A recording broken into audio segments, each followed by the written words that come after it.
Welcome to Paranormal Palace Radio, where truth equals reality, and truth is often stranger than fiction.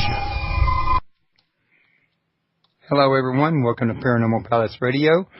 Joining me tonight is going to be Rita Louise, and that's a Dr. Rita Louise actually. Her website's www.soulhealer.com. She's also the host of Just Energy Radio, and she's also an author of several books, but we're going to be focusing on one called Man-Made, and I haven't actually read the book yet myself. However, the topic matter is one that I've done at least 20 years or more research or studying, either online, through books, on the TV, wherever I could pick up information at. So while I may not be particularly familiar with her book, pardon me, folks, I am familiar with the topic. And this should, I think, in my opinion, be a very enlightening and very interesting show.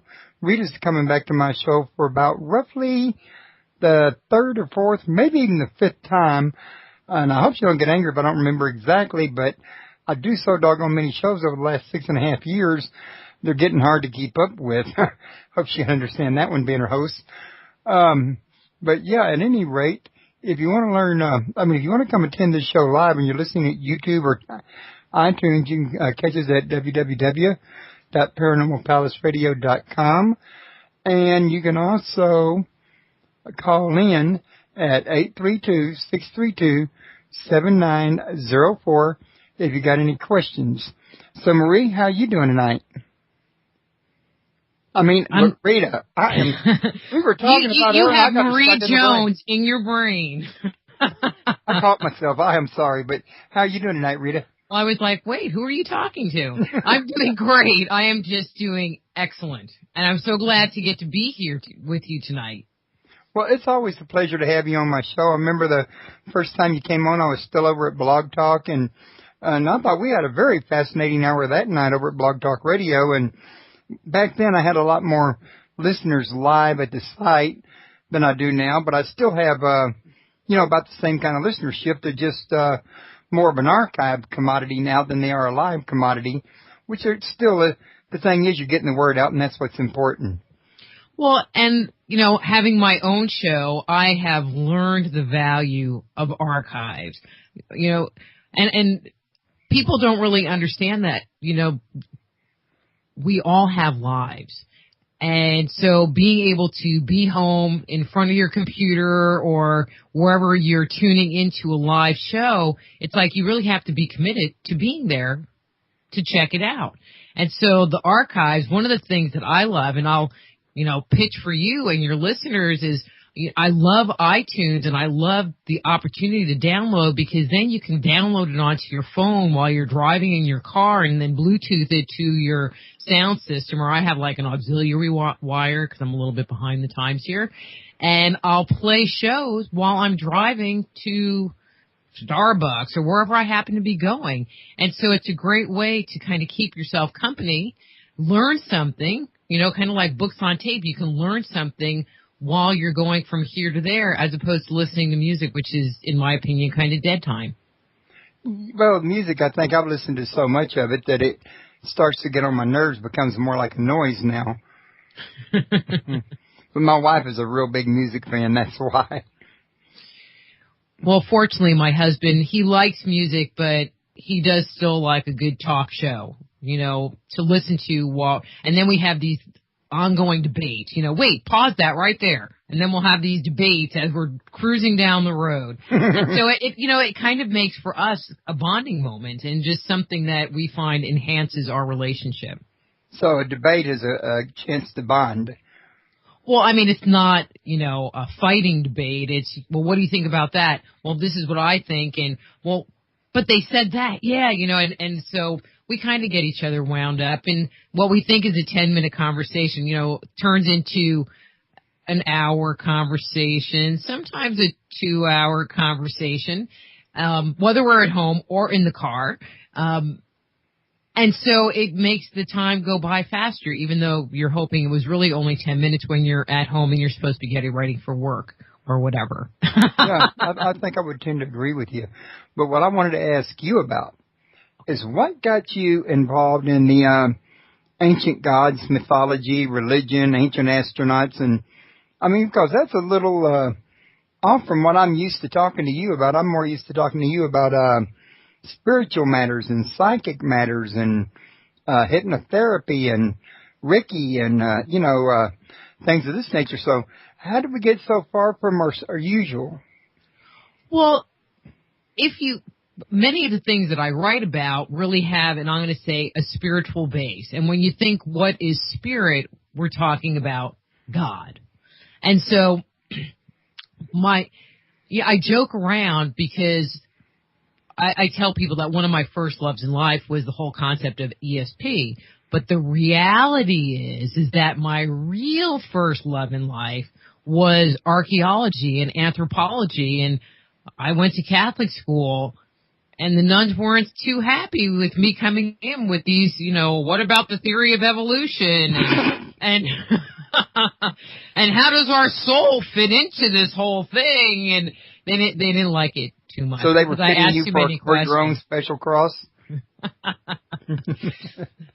Yeah. Well, I just figured, I was already going to be burning by that point in time, so it really didn't matter anymore. Right. Well, I was just thinking about a story I heard when I was in my 20s about a young kid that his father couldn't do anything with him and couldn't get him to act right in school, and took him to a Catholic school, and all of a sudden this kid turned into the model student, perfect angel. So one day the dad finally asked him, what happened? Well, that first day you took me over there to enroll, I saw that dude hanging on the cross, and I kind of figured they meant business. Okay, I missed the last thing you said because, of course, my computer decided it wanted to talk right in that very second, so I'm going to apologize. I wondered why you got quiet. Okay. But, yeah, anyway, when the father asked the son, why is it you've all of a sudden started becoming a model student, the son said, well, when you took me in to enroll, I saw the man hanging on the cross, and I figured these people meant business. So that's where I got the idea to pull that one on you. I had issues going to Catholic school, and I'll share this story with you and your listeners. My mom is Catholic. My dad is Jewish. And when we were learning the sacraments in second grade, because that's when you would get your Holy Communion, one of the things that they would tell you was that if you weren't baptized, you would go to limbo. Now, limbo was not heaven, not hell. It was kind of this ancillary world over there somewhere that all the unbaptized people went to. And basically what that told me was I would never see my dad or my grandparents or my great-grandparents, who I had very close relationships with, ever again. And I wasn't really happy with that whole thing. And, once you're baptized, it's not like you can take it back. You can't give it back. Fortunately, I learned that was a fallacy. There is no limbo. So it's all good now. But it started my quest into learning and it gave me permission to say, well, those are your rules, and I don't necessarily agree with your rules. And one of the things in man-made was we really had to take all of our preconceived notions and put them to the side. And one of the things we decided very early on in writing the book was that we had to take all of the stories that came from the Bible and put them to the side and not use them as our base of reference because they're too distracting. And they try to occupy too much space and too much control of the storyline. So we moved them to the side and said, okay, what is everybody else saying? And let's get all of their stories organized. Especially since everybody knows the Bible side anyway. Well, and exactly. I mean, we do start off talking about the Bible side because people in the Western world are very familiar with it. But as we when it started chronicling the myths, one of the things we found out was that a lot of the stories that come out of Genesis and some of the other places within the Old Testament, I'm going to say the New Testament a little bit, we really didn't touch that too much, parallel what you find in mythology from around the world. And so it even validated what was being told in the Bible. It just had kind of a different spin. As opposed to having multiple gods, all of these personas were combined into two characters, God, who lives in heaven, and the devil, as opposed to multiple God characters. And so if you're reading the Bible and you take the current, I can't think of what the word is, the current interpretation off of it and read it in a slightly different light, it really does make sense. If you read the Old Testament, you know, especially the Torah portions of the Old Testament with the word alien, extraterrestrial, not human, not God, in the place of God, the stories make sense, and the weird things that happen in the Bible, you know, make sense. Or Moses going on to the top of the mountain and having the thunder and the lightning and the cloud come down upon the mountain, and then God starts to talk to him, sounds like a classic UFO encounter. Which there's been many that's pointed this out before, and I think they make a valid point. It really does. And I've actually heard, and I don't know how true it is, that if you go look at the top of that mountain, it's still charred to this day. I have not heard that. That would be something very interesting. Somebody could have made it up, but, you know, I don't state anything as a fact unless I've actually been able to verify it. But I don't mind mentioning what I've read because you never know for sure. Right. And that's a big part, Royce. I'm so glad you brought that up because there are so many people that will just take one person's idea and say, this is fact, you know, blah, blah, blah. For example, you know, and I don't like using this example, but I'm going to because Zecharia Sitchin, you know, many people read his work, loved his work. I read his work, loved his work. But when you start unraveling what he talks about, it's not all 100%, in my opinion, accurate. And especially his Lost Book of Enki. Well, you can tell his story is definitely biased, and I'm not going against him. I've read his whole work, and I really loved it, and I still do. Mm-hmm. The thing is, though, you have to realize it's not just Sitchin. Almost every writer out there colors things with their biases, and people are going after him like he's the only one. Well, no, but that's not the point I'm trying to make. Go ahead. I'm sorry. I agree with you.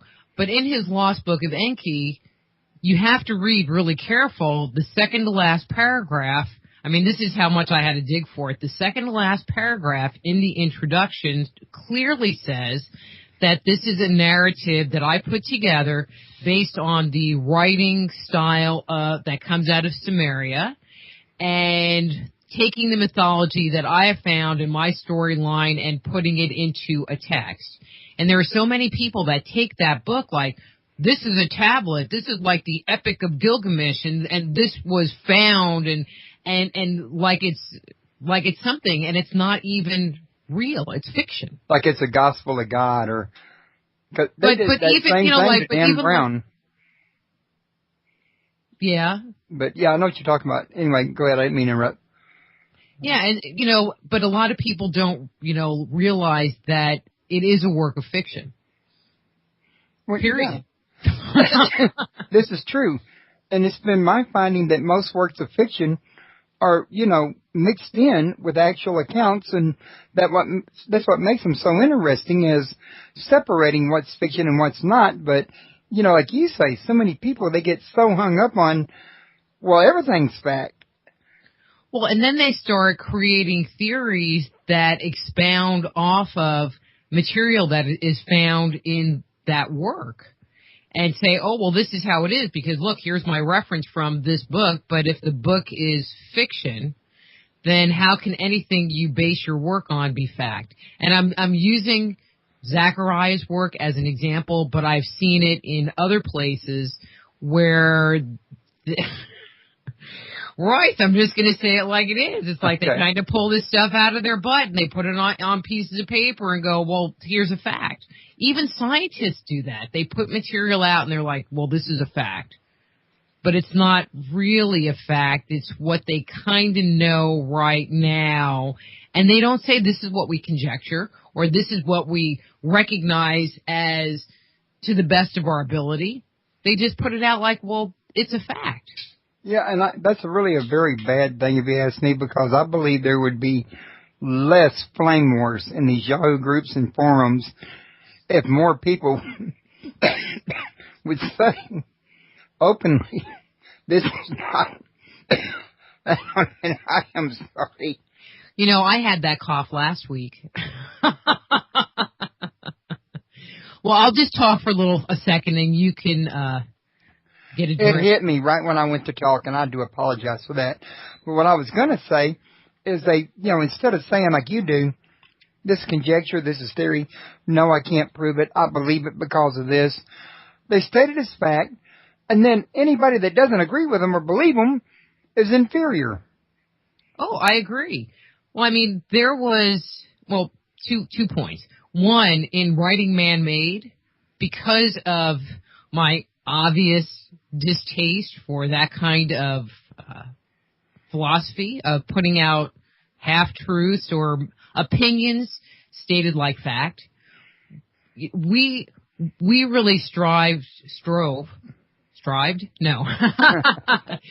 to let the myths, because it really is based around the mythology, and we let the myths tell the stories. And so we just retell the stories in a timeline.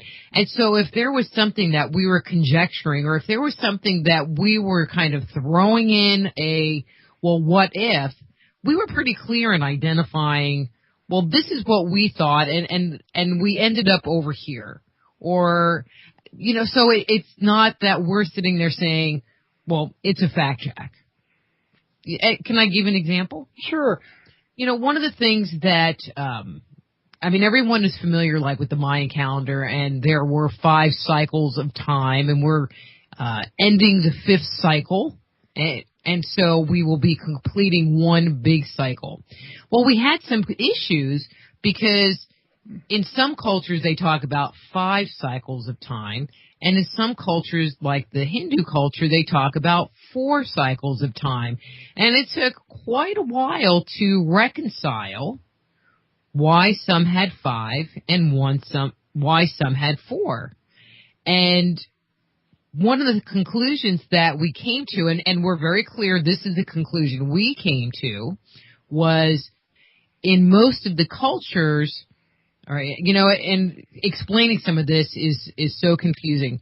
In many cultures, they identify something called the Golden Age, quote unquote, the Golden Age, where everything was good and it was prosperous and things grew easily and there was no fighting, et cetera, et cetera, et cetera. Zip-tippy. Correct. But in some cultures, that is actually the beginning of the events that occurred during the Second Age, not the First Age. And so some cultures actually leave off the dialogue of what happens in the First Age from their mythology. And so it became very interesting. And one of the things we found looking in Hindu mythology was that it was the end of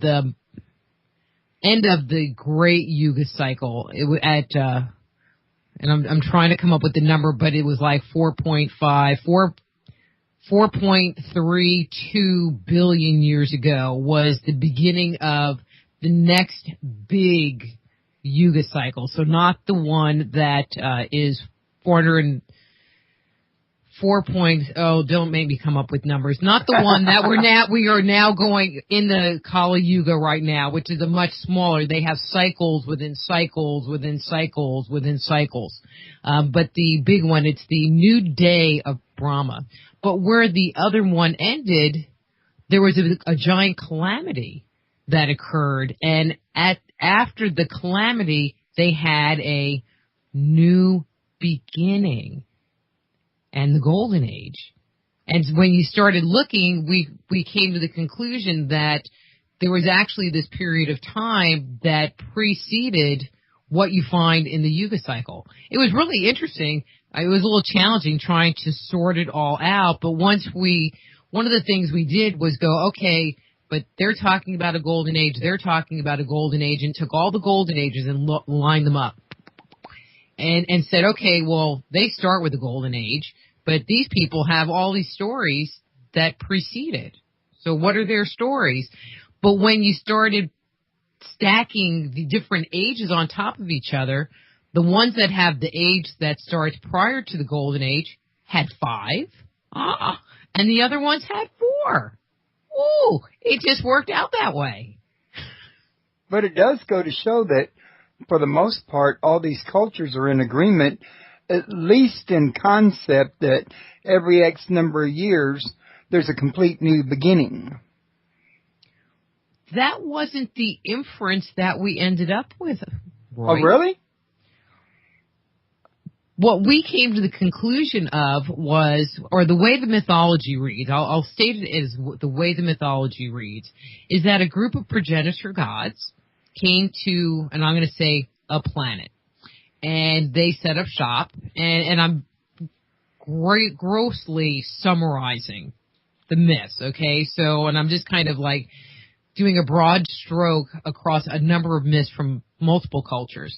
And it looked like they were beginning to terraform this planet. But a calamity struck, and one group of gods that were a lesser group of gods actually revolted against the progenitor gods.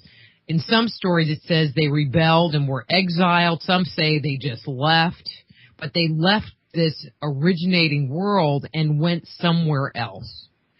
Well, when we started digging around, and this kind of has blown some people's mind, other people are like, well, yeah, we kind of thought that already. When we started digging around, and we said, well, what about Mars? You know, those faces on Mars, you know, do they have any connection to this whole thing? Well, when you start looking at the history of Mars,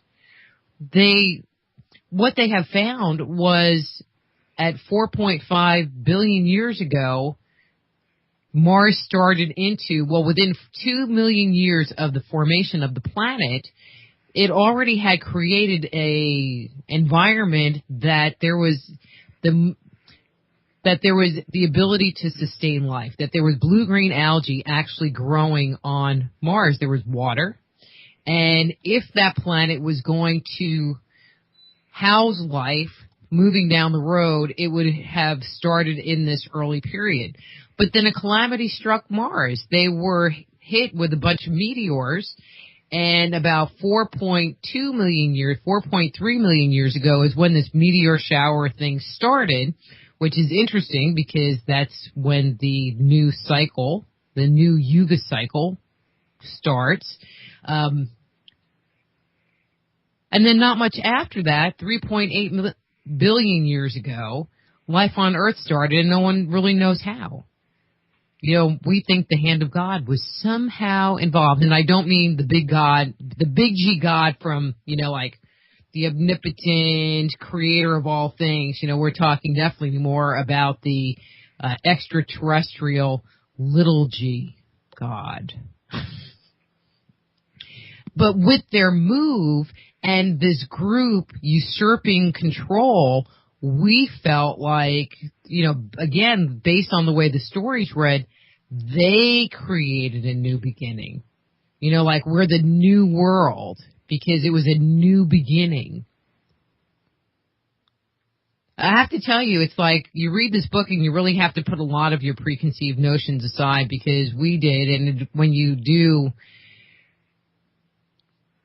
you get a whole new picture. you get a whole new picture, but when you start looking at these coincidences, like, well, there's this and this and this and this and this, and you could say, well, that's a really weird coincidence, but when it's coincidence after coincidence after coincidence, as you move through time, it makes you go, okay, is that really a coincidence? Well, when you were making all these comparisons, a lot of people seem to be of the impression that most of the things that was done, at least after a certain point, was really originated from either Enki or Enlil. And especially when it came to the religions and the cults. Have you been able to ascertain if there's any merit to that or not? Well, they were some of the main people. They're, it's kind of like a corporation. There's the CEO, who was Anu, and I'll use Sumerian names, Anu, who was the CEO, and then Enlil was the sky god, and he was kind of like the administrator. Enki, what's interesting is Enki was the rebel god who actually broke off from the originating gods, if you remember your Sitchin, and set up base in the Abzu, in the watery deep. But Enki is also tied to, during his reign, it was a golden era, a golden period. And Enlil actually takes control of the planet from Enki. But they were the main characters that have been involved in everything that's been going on this planet, as far as I was concerned, or as far as we could find. Well, yeah, that's what I was trying to say, because I knew that Anu was the head leader, but from what I noticed, he was really only active at the very beginning, and it's like he went back to LaRue and just left everything to the other two, and for them to delegate to others, in other words. Or at least that was the impression I got. And that storyline follows through around the world. That there was this God who had come in the very distant past and was not seen anymore, but he was the one who set up the rules, and it was the sky god, Enlil, job to enforce them. And so when you find stories that sound the same, and we found a similar storyline that came out of Australia, we found a similar storyline that came out of North and South America, it makes you go, okay, well, if everybody's saying the same thing, then it must be true. But, let me share a story that I think all of the listeners will be able to relate to, because if you're not familiar with Sitchin's work, this story, it's a biblical story, so, we know how much we like those biblical stories. Actually, I do kind of like them, but probably not for the same reasons a lot of people might. Well, I think they're good stories, and I think the Bible is, kind of, I read weird stuff, and I think the Bible is kind of an interesting read if you can get past the, so-and-so begot so-and-so, and that's a little dry. But when you read like Indian texts, like the Vishnu Purana, it reads pretty much the same. So, it's a very similar genre. But anyway, there's the story of Noah and his flood. And I'm sure you have heard, as well as I'm sure, most of your listeners have heard this, that there are flood stories that come to us from around the world. And so my assumption, we went into this whole thing with our own assumptions. So my assumption was, well, I have a flood happening in my house, and, there's a flood going on in New York, and there might be a flood happening around you, and there might be another flood happening in Europe, but my flood isn't going to be the same as your flood, which isn't going to be the same experience as the New York flood. Wouldn't you say? Yeah. If you were going to write a story about the flood that hit your house, your story isn't going to sound like my story. Wouldn't you say? Well, yeah, that's true. I had a preacher once tell me that if you have any 10 people view one incident and you went and singled them out one at a time and asked them to describe it, you get 10 different descriptions. Right, and But take that one step further. If you have a flood at your house and I have a flood at my house, our descriptions are going to be vastly different. Oh, yeah, because the floods themselves are going to be different. Right. But this is what we find in mythology. There is a righteous/pious/virtuous man who is warned that there is going to be an impending flood. And so he builds an ark, builds a canoe, climbs on a leaf, climbs a tree, climbs a mountain. One of the choices above, but it's a very finite group of choices. To escape the flood, he is joined by his wife, his sister, which I always think is a little kinky. Sometimes his brother. Their children might participate and escape the flood. In some of the stories, animals escape the flood with them. In some of the stories, a bird is released to let them know that dry land has appeared and they can come out of their boat or climb back down the mountain. Period. That's it. That is the flood story that you find around the world. Now, if my house was flooding and your house was flooding, they wouldn't even be close. Which tells me that they're all talking about the same story, the same flood, but the names have changed and, like he climbed a tree, that one climbed a mountain. And I don't think that those little details are all that important. Well, see, part of what I'm noticing in all of this also is that there's so many of these stories that you would expect to be more different than they are. Mm-hmm.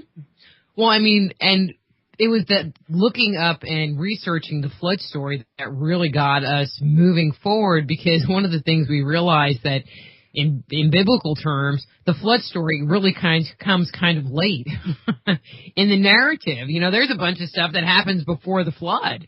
And so we decided we needed to go back to creation and come forward to see if we were going to find this consistency of mythology starting at the beginning of time. And where we decided to leave the book off is just after the flood, because it's not much after the flood that civilization sprung to the forefront and we had writing and we were now documenting our history.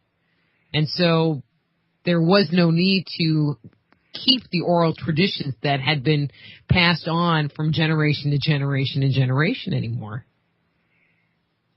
Yeah, and even back then, you got to remember when the Bible was written, it wasn't even written during the time it was actually happening. It wasn't until, about 1200 BC or so when Moses come around.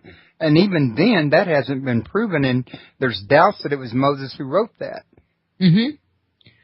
But but then it brings into the question, I mean, you bring up a good point, and I agree, and most of the myths that we have that are documented were not written until hundreds, thousands of years after the fact. But it also brings up the point of, well, when did Adam and Eve happen? Many people say, it's 4,000 BC. Some say 6,500 BC. I disagree. Based on our research, I disagree with that. We feel like it goes much, much further back in time.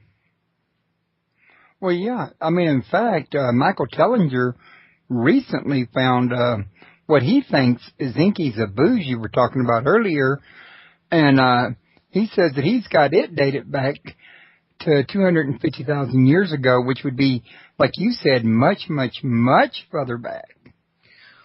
I love Michael. But we go back even further. Do you want to know how far? Sure. And I'm being extremely conservative here, okay? Just because to go back further than this, I have to kind of go through this whole process. But we believe that the stories that we get regarding Adam and Eve actually go back at least 1.5 million years ago. Oh, that is a ways back. Do you want to know why?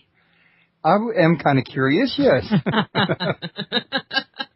I feel like I need sound effects, like boom, boom, boom. Hold on 1 minute. I can actually oblige you on that. Okay, hang on. I seldom ever use them, but I do happen to have. I don't think that was the one you wanted.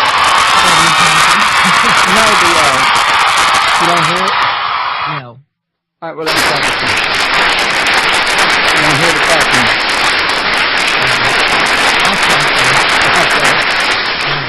Well, okay, it stopped.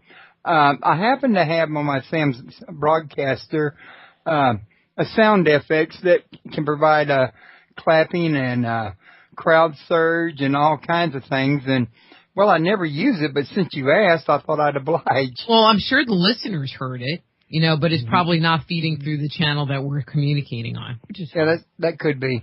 Anyway. It's one of those technology things, I'll be sending you the link so you can listen to it, too. But okay, good. Anyway, go ahead. I want to hear this.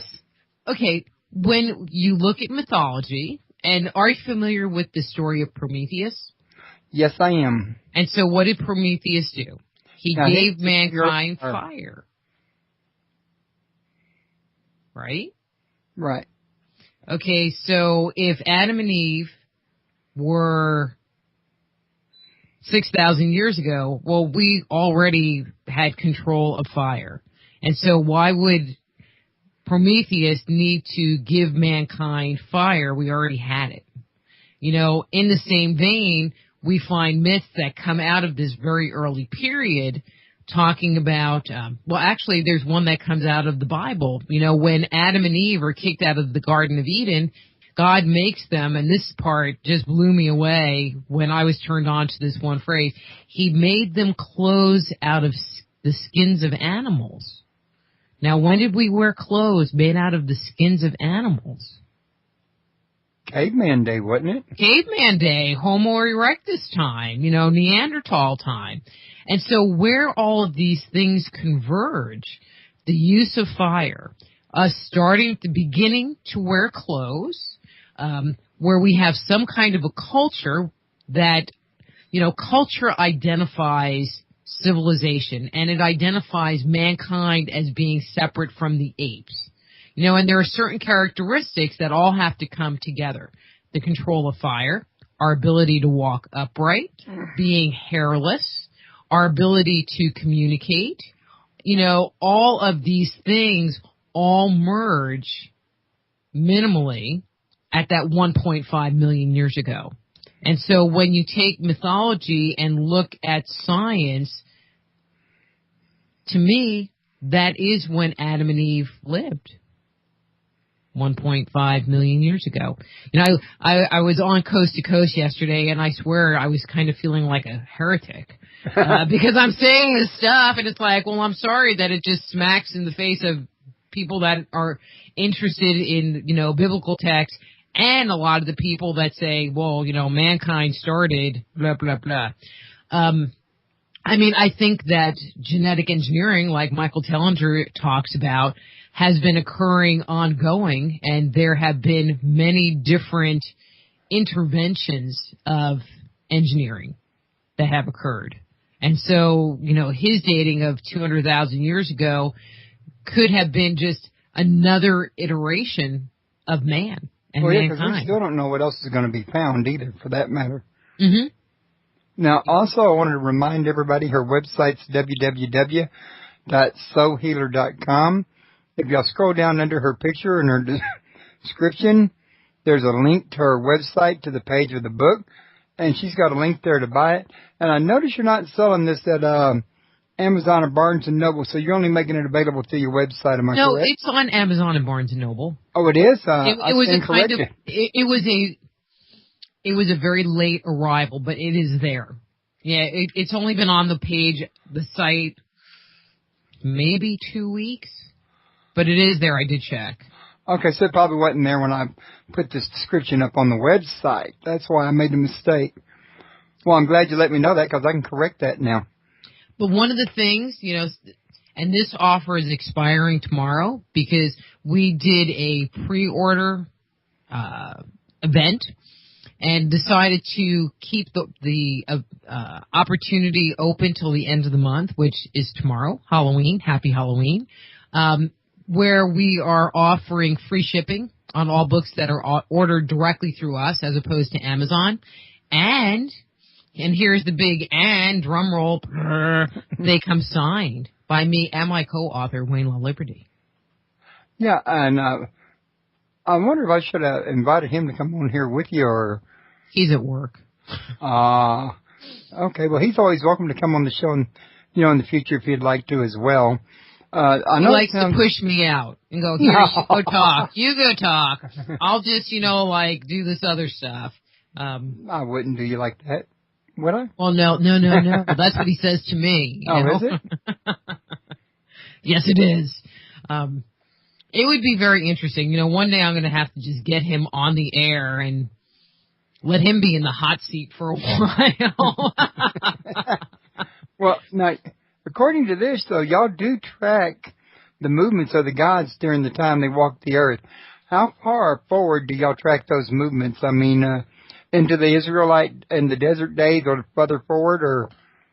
I mean, where the narrative of the book ends is just after the flood and the rise of civilization. Basically, the rise of civilization. So about, 3500 BC is where we decided to take our leave. And it doesn't mean that we didn't bring in stories that came from more, like Moses, obviously, was after 3500 BC. You could do a whole show on Moses by himself. Yeah, no kidding. I love Moses. I mean, I just love Moses. Yeah, but I hear he's not all he's cracked up to be or who we think he is. Well, I don't care. Somebody did this thing, if you could have anybody come over for coffee to your house, on the entire planet, anytime, anywhere, who would you have? And that's who I wanted to have. I wanted to have Moses to find out what really was going on top of that mountain. I was just thinking the same thing, because it wouldn't matter if he is Osiris, if he is Akhenaten, or if he is Moses. If he could and would answer the questions, then the rest of it wouldn't really matter. Mm-hmm. Well, and I think it would just be cool. So, anyway. Well, I think having any of those personages would be cool if you could. But I was going to say, you've crammed an awful lot, it seems like, from the beginning to, say, the Tower of Babel or just before. Are y'all leaving room to do a series here? As far as bringing it forward in time? Yeah. That's something that we looked at. Actually, we had talked about bringing it into contemporary ufology, but it seemed like it would take away from the point we were really trying to make with this book. And so we've talked about doing a book. I mean, we ended up with so much material that we never used in the research. I mean, one of the things that I wanted to do a book about, we're really undecided right now, because this book literally released 2 weeks ago. I mean, so, and then it's been nonstop. I really want to do a book on the subterranean realms, and the gods of the underworld, which is really what this book started off at.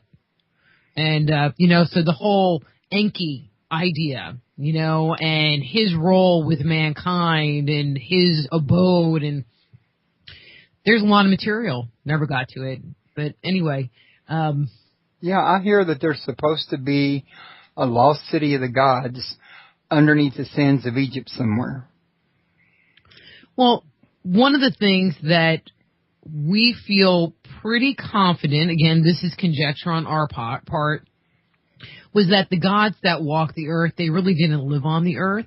They either lived in their sky homes, they lived in heaven, they lived under the water in an underwater realm, and then bringing that into contemporary ufology, it would explain the USOs that are being experienced now.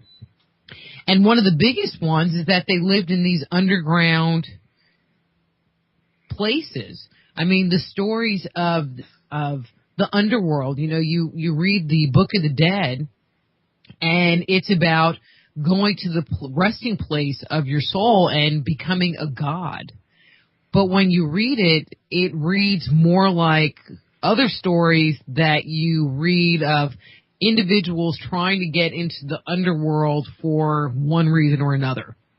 Like Gilgamesh, he tries to meet the Sumerian, and I'm not going to try to say his name because I can't pronounce it correctly, the Sumerian Noah, to find out his reason, how he got immortality. And to get down there, there were some challenges. And you find the same thing in Mesoamerica.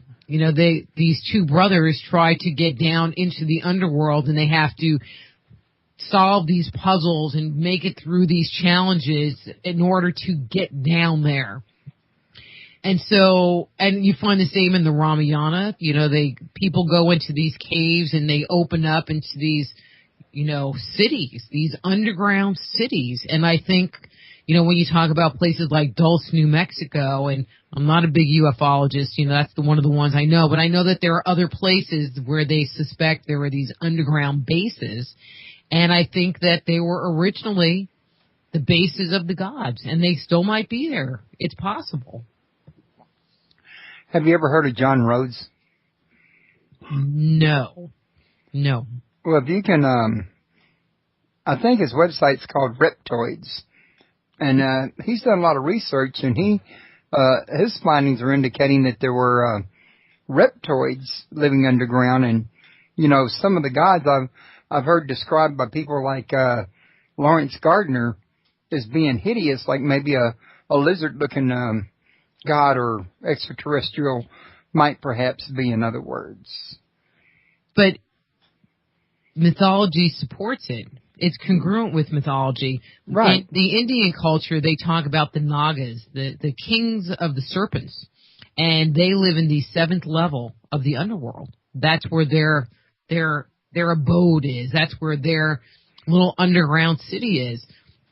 Yeah, in fact, if you go to Sri Lanka, there are people there, just the average everyday Joe like you or me or any resident, that would tell you they believe this to this day. Well, it's just the people in the Western world. It's the people that have been indoctrinated into biblical thinking. And I hate saying this because, again, it makes me sound like a heretic. That are so stuck on that concept. But when you go into Native American culture, you go into Indian culture, it's like they have a firm belief in extraterrestrials and gods that came from the sky.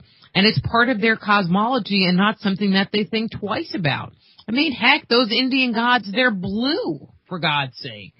And they have 4 arms and 4 heads and a bunch of legs and arms. And Krishna is who I think you're referring to. Well, they have all kinds. They have ones with horns and ones that are hairy and ones that are giants and ones that are men-eaters.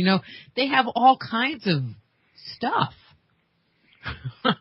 Yeah, you're absolutely right, and I wouldn't say you're a heretic. The truth is, I was going to say, and this probably sounds pretty heretical as well, that if you think about it, it's when the church moved into Europe and put everybody through the Dark Ages that made everything different for the Western world than it was for the Eastern world as far as beliefs. The Eastern world grew up. This was a part of their history, a part of their heritage.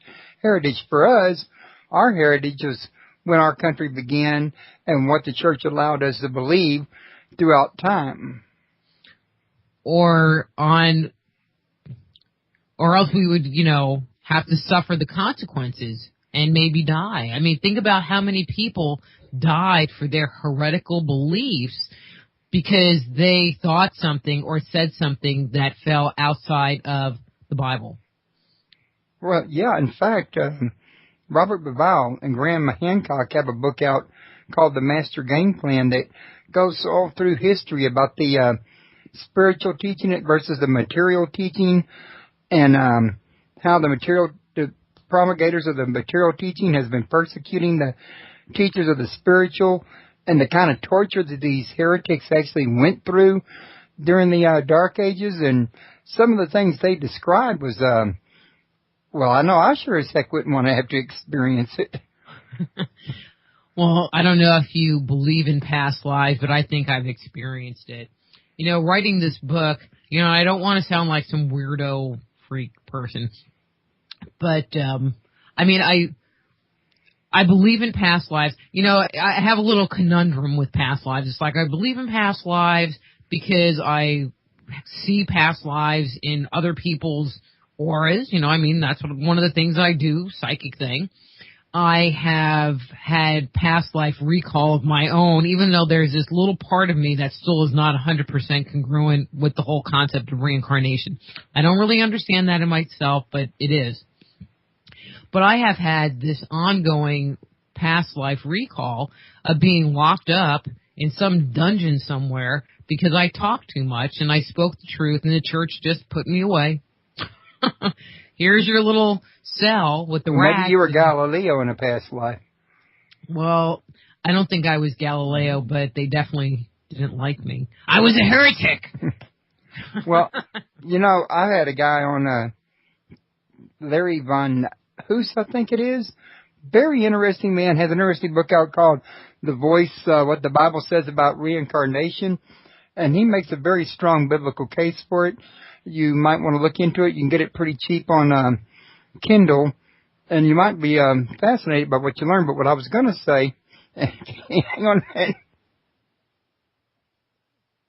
was that we have been on for about 50 minutes. And, you know, most of the time I can do a 2-hour show. But tonight, my back is really in a very bad way. And I was wanting to kind of get to a 1 hour, and we didn't discuss it prior. Are there anything that you'd like to cover that I haven't covered? I mean, I think we gave out some of the base parts of the book. I'm just going, okay, so I don't know.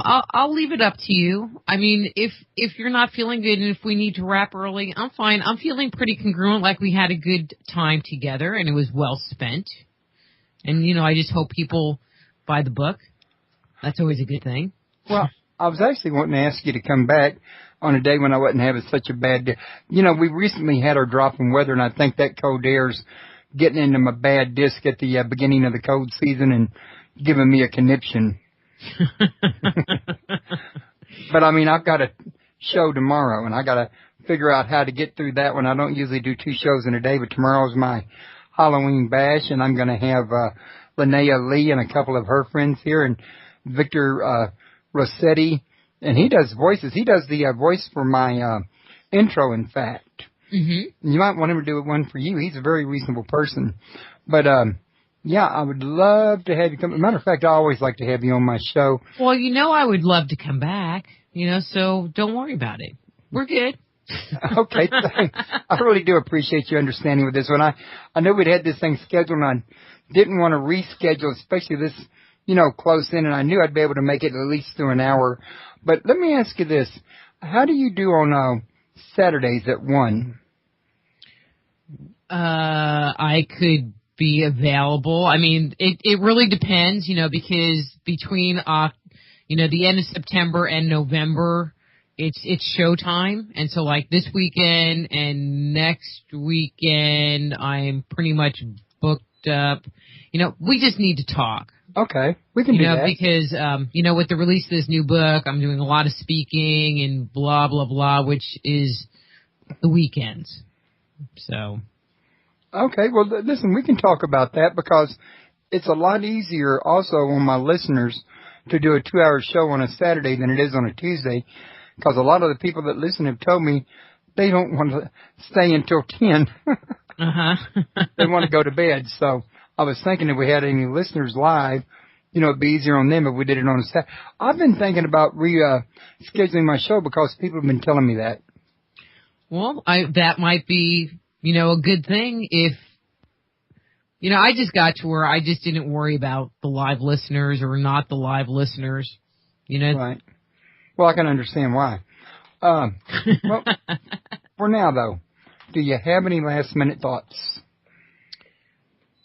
One of the things, which I didn't bring up, which I should have, and one of the things, you know, and I'll do this as a parting thought, that we discovered or we came to the conclusion in writing this book was that the stories that come down to us in myth really aren't our stories about the gods. They read more like the gods' stories about themselves. when you look at the myths and see how they talk about man and mankind, we're really just a footnote in the story. And so if they were our stories about them, they would read different. They would have a different spin on them. And so from that new perspective, I think it gives them more credence. Because it's their stories. It's coming from the horse's mouth. It's not us making stuff up or trying to fill in the blanks. It's us writing down as fast as we can what they're saying. Instead of just the whole thing being their opinion, in other words. Well, I'm talking about the chroniclers and the bards that shared the stories, of the gods. When you look at the stories, they're not told from a mankind perspective. They don't talk about our interaction with the gods for many of them. It talks about the gods' interactions with the gods, and then they created, and I'll use the Sumerian, the black-headed people, those guys, and they're referred to in a very dismissive way. Well, if we're the black-headed people, why would we write about ourselves in a dismissive way? It doesn't make any sense. That is absolutely right. I would tend to agree with that. I've read about, they called the black-headed people, some cultures did. I think it was the Canaanites, but that could be a bad memory. The Satans, in fact. Well, what's interesting, though, is the concept of the black-headed people is also found in China.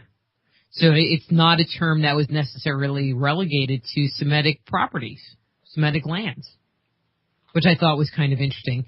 I only really found it in China, but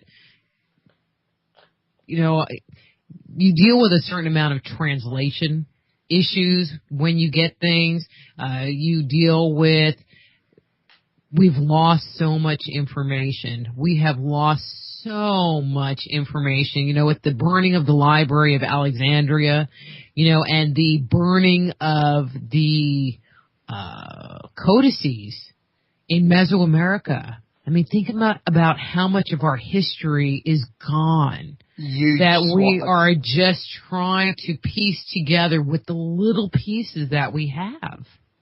Yeah, the good news is, though, every time you turn around, more and more of it's resurfacing. Recently, archaeologist named King come up with a new part of or translated a new part of the Nag Hammadi that indicates that Jesus did refer to Mary as a wife.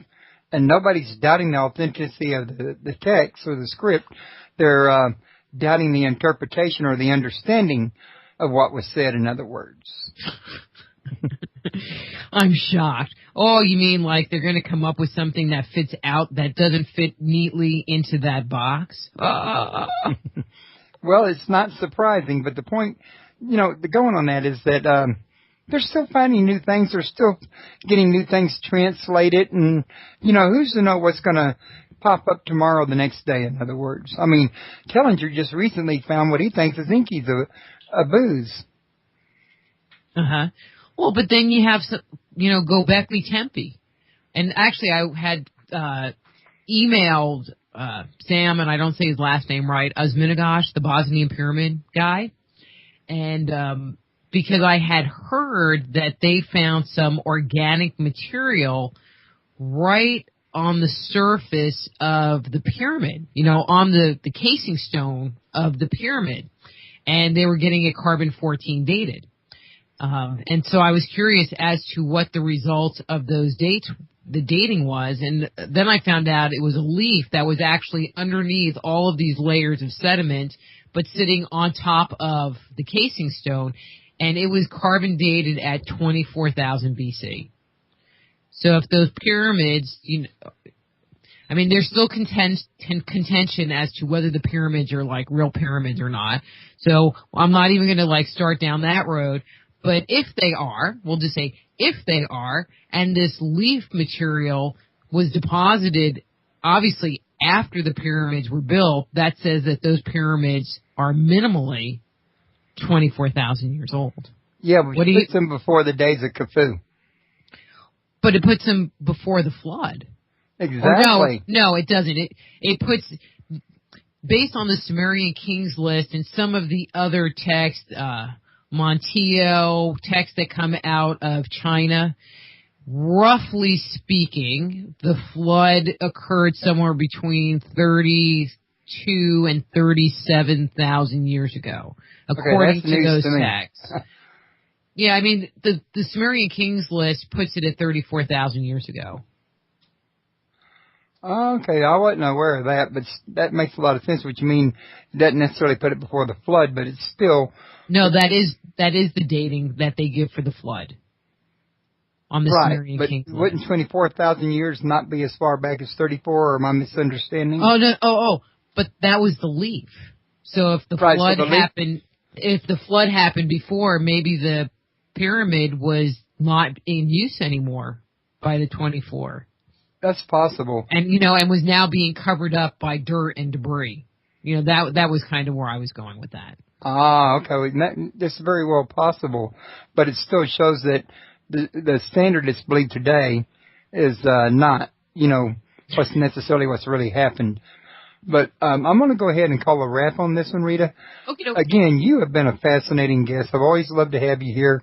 And I'm going to be in touch with you, as always. And we're going to get you back here. Only next time, let's do this for Saturday. And I usually have bigger crowds on Saturdays anyway, which I know you go with the archives. But I like to have people chat and ask questions that, just makes for... sometimes a very interesting conversation. At least if I can, I'll try to. So okay. Well, we can do that. Okay. And I want to thank everybody for listening. I couldn't have a show without you. If you did nothing but listen, that's still participating. Don't forget to tell your friends about the show. Bring them along and, put out a word for us. Give us a recommendation and tell everybody about Rita's book. Don't forget to go to her website, souljourney.com. She got a link to her Healer. book. Soul Healer. Soul Healer. I'm glad you called me. You must really be feeling bad. Yeah, I've had better days. I do apologize. But soulhealer.com. And I don't know where I got Soul Journey. Anyway, and she got a link to her book on there and to her radio show, Just Energy Radio. Check them out. You'll be very pleased with it. She also has a Facebook page. Just go there and type in Dr. Rita Louise. I'm sure she'll be happy to friend you and communicate with you, and you can answer questions and everything else you need to do. And until then, I'm going to call this a wrap for everybody. Y'all have a good night. Y'all enjoy the Halloween weekend, and everybody, if y'all want to, please show up tomorrow night, and I'm hoping I'll feel better by tomorrow with any luck at all. Y'all be good. Bye-bye.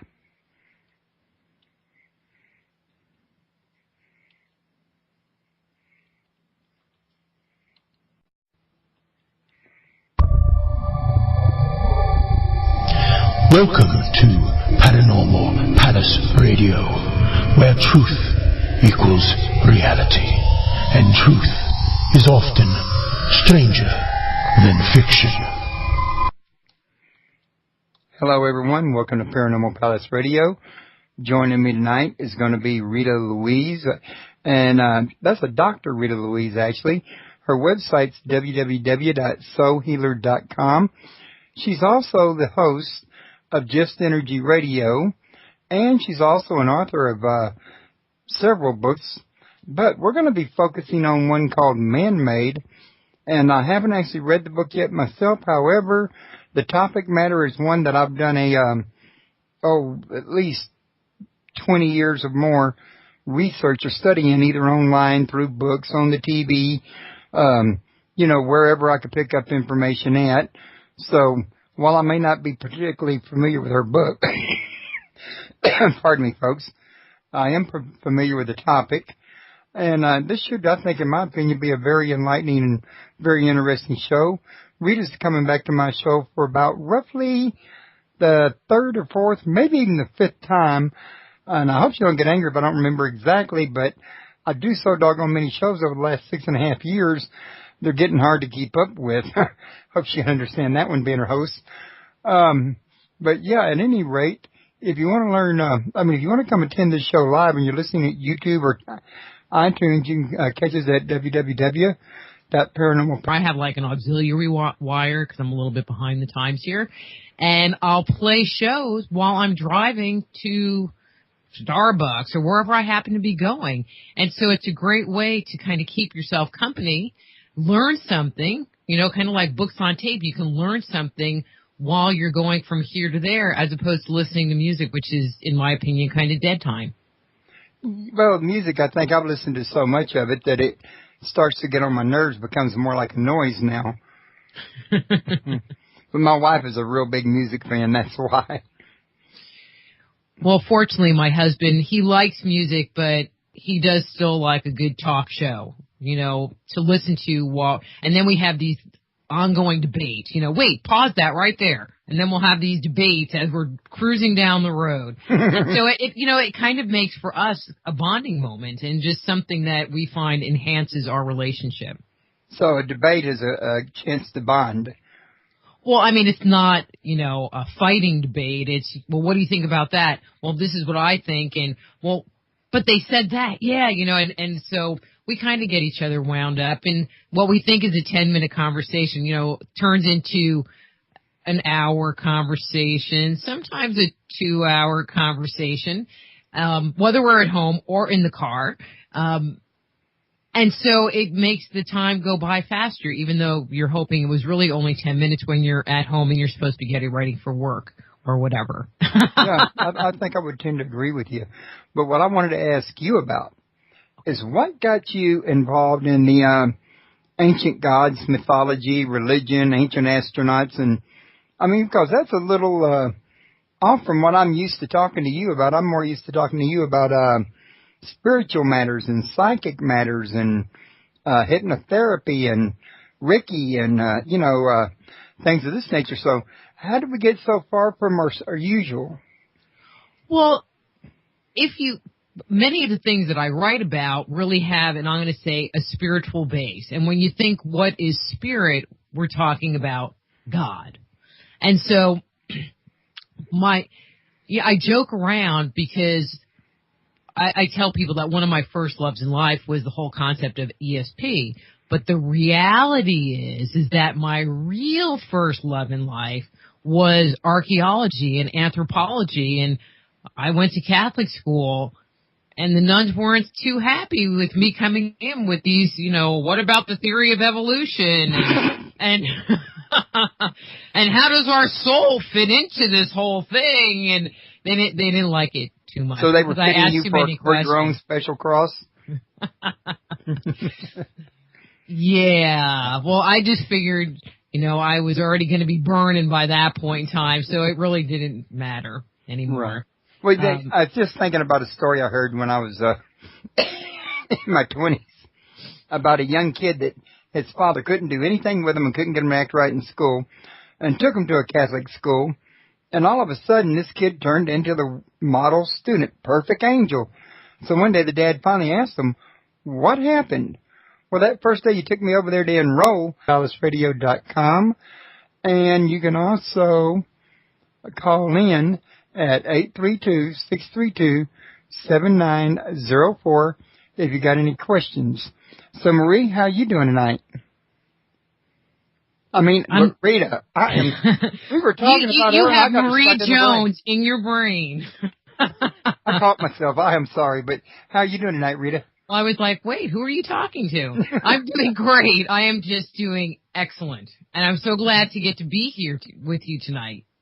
Well, it's always a pleasure to have you on my show. I remember the first time you came on, I was still over at Blog Talk, and I thought we had a very fascinating hour that night over at Blog Talk Radio. And back then I had a lot more listeners live at the site than I do now, but I still have, about the same kind of listenership. They're just more of an archive commodity now than they are a live commodity, which are still, the thing is you're getting the word out, and that's what's important. Well, and, having my own show, I have learned the value of archives, and people don't really understand that, we all have lives. And so being able to be home in front of your computer or wherever you're tuning into a live show, it's like you really have to be committed to being there to check it out. And so the archives, one of the things that I love, and I'll, pitch for you and your listeners is, I love iTunes and I love the opportunity to download, because then you can download it onto your phone while you're driving in your car and then Bluetooth it to your sound system. I saw that dude hanging on the cross and I kind of figured they meant business. Okay, I missed the last thing you said because, of course, my computer decided it wanted to talk to me right in that very second, so I'm going to apologize. I wondered why you got quiet. Okay.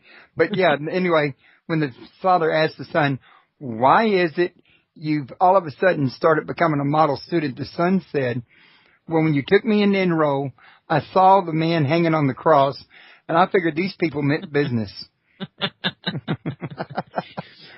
So that's where I got the idea to pull that one on you. I had issues going to Catholic school, and I'll share this story with you and your listeners. My mom is Catholic. My dad is Jewish. And when we were learning the sacraments in second grade, because that's when you would get your Holy Communion, one of the things that they would tell you was that if you weren't baptized, you would go to limbo. Now, limbo was not heaven, not hell. It was kind of this ancillary world over there somewhere that all the unbaptized people went to. And basically what that told me was I would never see my dad or my grandparents or my great-grandparents, who I had very close relationships with, ever again. And I wasn't really happy with that whole thing. And, once you're baptized, it's not like you can take it back. You can't give it back. Fortunately, I learned that was a fallacy.